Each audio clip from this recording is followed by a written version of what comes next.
Mahkamah Agung. Mahkamah Agung Republik Indonesia baru-baru ini mengabulkan permohonan kasasi yang diajukan oleh FS. Sebelumnya, FS pernah mengajukan banding ke Pengadilan Tinggi Negeri namun ditolak, sehingga dia mengajukan permohonan kasasi terhadap apa yang ia peroleh atas vonis hukuman mati. Karena Mahkamah Agung mengabulkan permohonan kasasinya, maka yang sebelumnya ia divonis hukuman mati akan menjadi vonis hukuman seumur hidup. Nah, pada video kali ini saya akan sedikit memberikan gambaran apa yang dimaksud dengan pengajuan banding, permohonan kasasi, hukuman mati, hukuman seumur hidup berdasarkan KUHP, serta apakah terdakwa yang menjalani hukuman seumur hidup bisa merasakan bebas jika kita melihat Undang-Undang Nomor 1 Tahun 2023 tentang KUHP. Saya Arif Gismunandar dan mari kita sama-sama belajar.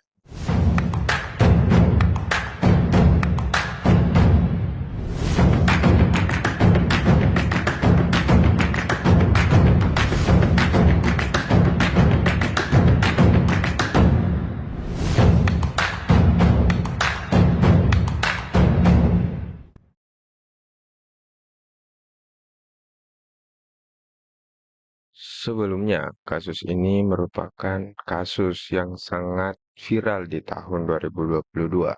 Maka dari itu, mari kita kilas balik terlebih dahulu terkait kasus tersebut. Kronologi pembunuhan.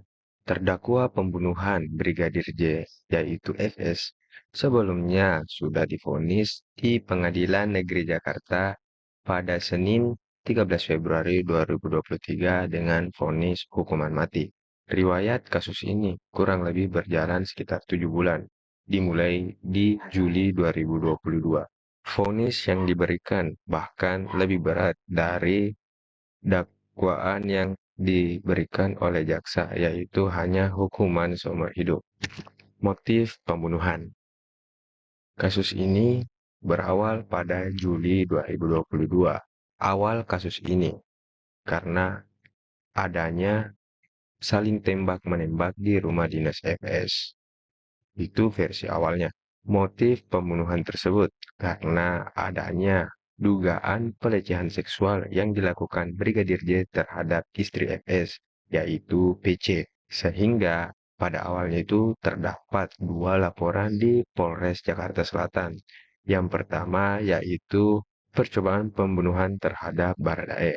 Dan yang kedua adalah pelecehan dan pengancaman yang dilakukan Brigadir J terhadap PC.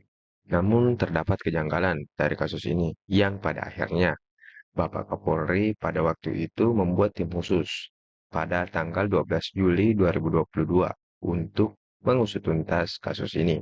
Sebulan setelah kematian Brigadir J, Bapak Kapolri menetapkan bawahannya ini sebagai tersangka dugaan pembunuhan. Selain FS, ada tersangka lain yang ditetapkan, yaitu Baradae, RR, dan KM. Sidang Perdana. Buntut dari kasus ini, pada 19 Agustus 2022, PC yang merupakan istri FS juga ditetapkan sebagai tersangka. Di sisi lain, seusai ditetapkan sebagai tersangka, ia juga dicopot dari jabatan Polri dan dipecat secara tidak hormat. Setelah 2 bulan dicopot dari instansinya tersebut, akhirnya ia menjalani sidang setelah berkasnya dilimpahkan ke kejaksaan. Sidang perdana FS dilaksanakan pada 17 Oktober tahun 2022. Beliau didakwa dengan pasal 340 KUHP. Tercatat ada beberapa saksi yang juga terseret dalam kasus tersebut, yaitu Baradae, RR, PC, hingga KM, dan yang lainnya. Sebelum tuntutan, pihak keluarga Brigadir J meminta jaksa untuk menuntut hukuman mati kepada FS. Namun berbeda untuk Baradae. Jaksa diminta untuk meringankan karena ia telah berkata jujur dan berperan dalam kolaboratif justice. Setelah melalui beberapa sidang dan pengakuan dari beberapa saksi, FS divonis hukuman mati pada sidang yang dilakukan di Pengadilan Negeri Jakarta Selatan, Senin 13 Februari 2023. Kemudian ia menyatakan banding pada Kamis 16 Februari 2023 atas putusan Pengadilan Negeri Jakarta Selatan tersebut. Kemudian pada persidangan selanjutnya Rabu 12 April 2023, Majelis Hakim Pengadilan Tinggi DKI Jakarta menolak pengajuan banding yang diajukan oleh FS dan menguatkan putusan Pengadilan Negeri Jakarta Selatan untuk memberikan vonis hukuman mati. Beliau mengajukan permohonan kasasi pada Mahkamah Agung pada tanggal 12 Mei 2023. Majelis Hakim Mahkamah Agung lantas menetapkan hukuman Ferdy Sambo, yaitu hukuman seumur hidup. Putusan tersebut dibacakan oleh Hakim Agung Sohandi, yang merupakan ketua hakim pada sidang tersebut, bersama keempat anggotanya, Soeharto, Jupriyadi, Desnayeti, dan Yohanes.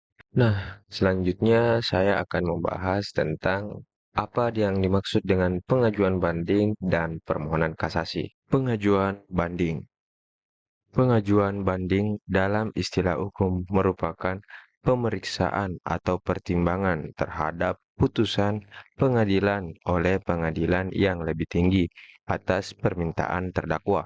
Pengajuan banding selambat-lambatnya dilakukan 7 hari setelah vonis dijatuhkan oleh pengadilan negeri, atau selambat-lambatnya 7 hari setelah terdakwa mendengar putusan hakim apabila terdakwa tidak hadir di pengadilan. Permohonan kasasi. Permohonan kasasi merupakan upaya yang dilakukan terdakwa dengan mengajukan kepada Mahkamah Agung untuk membatalkan putusan pengadilan tingkat banding atau pengadilan tinggi. Permohonan ini paling lambat diajukan 14 hari setelah putusan dari pengadilan tingkat banding. Jadi simpelnya seperti ini. Pengajuan banding adalah upaya yang dilakukan terdakwa untuk membatalkan putusan yang dikeluarkan oleh pengadilan negeri. Pengajuannya dilakukan ke pengadilan tinggi. Sedangkan untuk kasasi, pengajuan yang ditolak pada pengadilan tingkat banding itu kemudian diajukan ke Mahkamah Agung.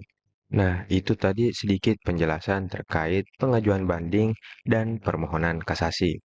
Selanjutnya, saya akan membahas tentang hukuman pidana mati dan hukuman pidana seumur hidup. Pidana mati. Pidana mati merupakan bentuk hukuman yang dijatuhkan di pengadilan oleh majelis hakim, merupakan hukuman terberat atas perbuatan yang dilakukan oleh seseorang.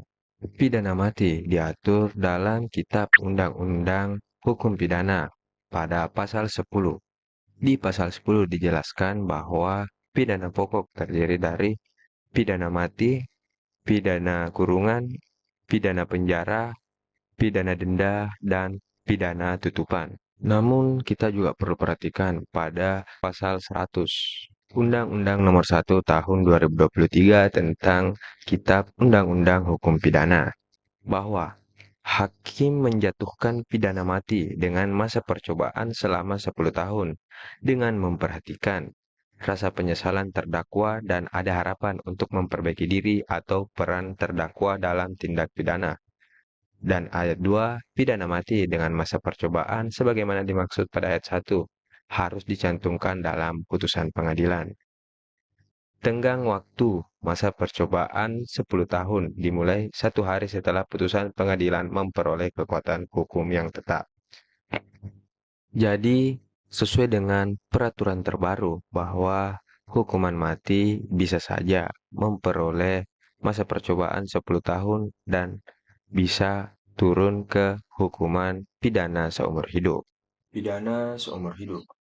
Merujuk pada Kitab Undang-Undang Hukum Pidana, pidana seumur hidup merupakan salah satu hukuman penjara yang terdapat pada pasal 12 ayat 1, di mana pasal 12 ayat 1 berbunyi, pidana penjara ialah seumur hidup atau selama waktu tertentu Kemudian dalam pasal 12 ayat 4 dijelaskan bahwa pidana selama waktu tertentu tidak boleh sekali-kali melebihi 20 tahun. Nah, dari sini dapat saya simpulkan bahwa pidana penjara seumur hidup adalah pidana penjara yang dilakukan oleh terpidana selama ia masih hidup hingga meninggal.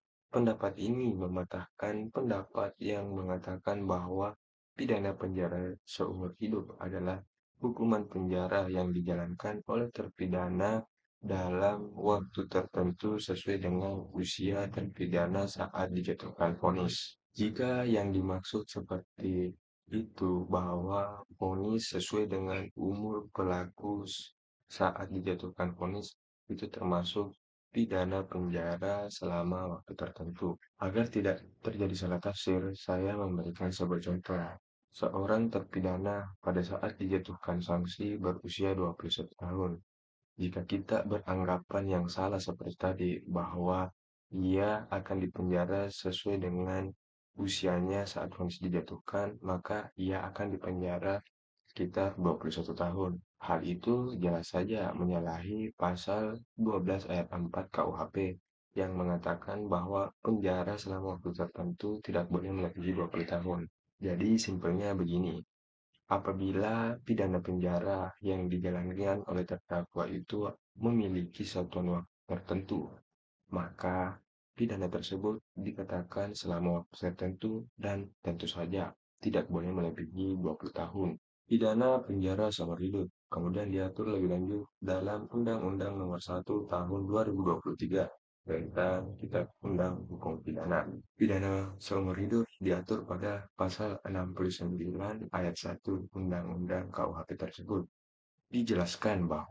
Dijelaskan bahwa jika narapidana yang menjalani pidana penjara seumur hidup telah menjalani pidana penjara paling singkat 15 tahun, pidana penjara seumur hidup dapat diubah menjadi pidana penjara 20 tahun dengan keputusan Presiden setelah mendapatkan pertimbangan Mahkamah Agung.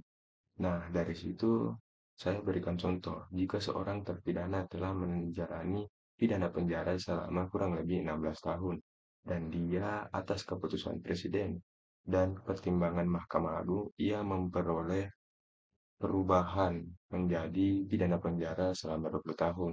Berarti ia sisa menjalani sisa hukuman penjaranya kurang lebih selama 4 tahun dan merasakan bebas. Jadi bisa saja siklusnya dari pidana mati, pidana seumur hidup, dan pidana 20 tahun lalu bebas. Jadi bagaimana menurut kalian? Mari cerdas literasi dan salam edukasi.